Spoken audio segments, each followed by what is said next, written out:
Alors cet endroit, c'est le quéquetoir de la chapelle, qui veut dire quéqueter, vieux mot français, de parler.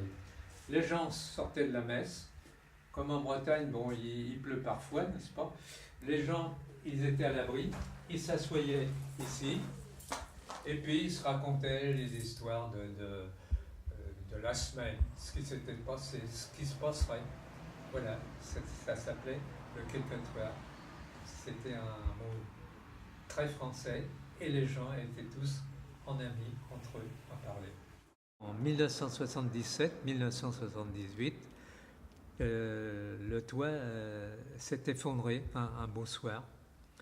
Plus de toit, enfin il a commencé à s'écrouler, plus de toit. Et puis, si vous voulez, petit à petit, la pluie a fait son œuvre et puis ça s'est détérioré petit à petit.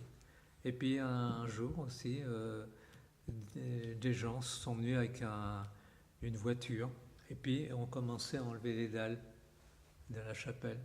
Mais là, à côté, il y a l'hôtel Ménès, et Madame Ménès, qui aimait bien la chapelle, elle a quand même alerté. Elle est venue à temps.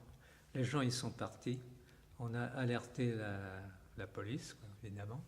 Et puis bon, le pillage a cessé. Heureusement que Madame Ménès est intervenue à cette époque-là. Bon, ensuite, les gens du quartier ont dit quand même, il est temps qu'on fasse quelque chose. Alors, ils se sont rassemblés.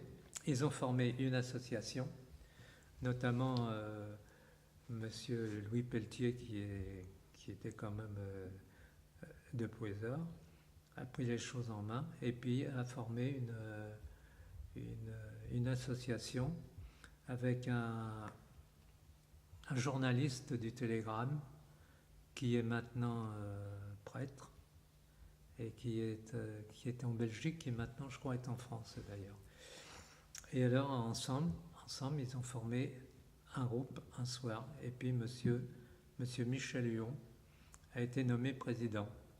Alors, il avait avec lui, Louis Pelletier, Madame Ménès, Gauthier, un tas de gens, quoi. Et ensemble, ils ont commencé à faire des projets.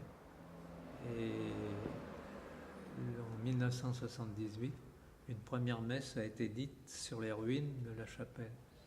Parce que chaque année, il y a un pardon qui est au début août, et c'est le pardon de Saint-Antoine.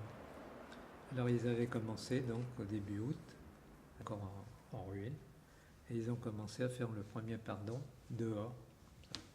Et ensuite les gens sont venus, c'est-à-dire qu'il y a eu quand même, j'imagine, une solidarité entre les habitants de Pouézot pour venir déblayer, pour venir... Oui, alors ils ont fait des tombolas,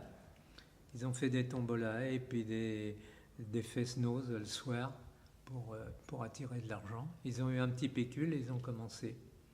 Alors ils ont pris des entreprises de Morlaix, comme les couvreurs pour le toit, et qui existent toujours, la Coba que je vous ai cité, qui a fait les murs. Ces gens-là aussi ont quand même fait des prix intéressants pour la chapelle, pour pas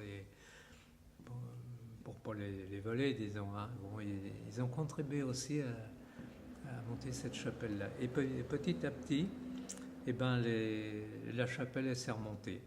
Voilà. Grâce aux gens du quartier qui ont tous aidé, qui ont tous collaboré.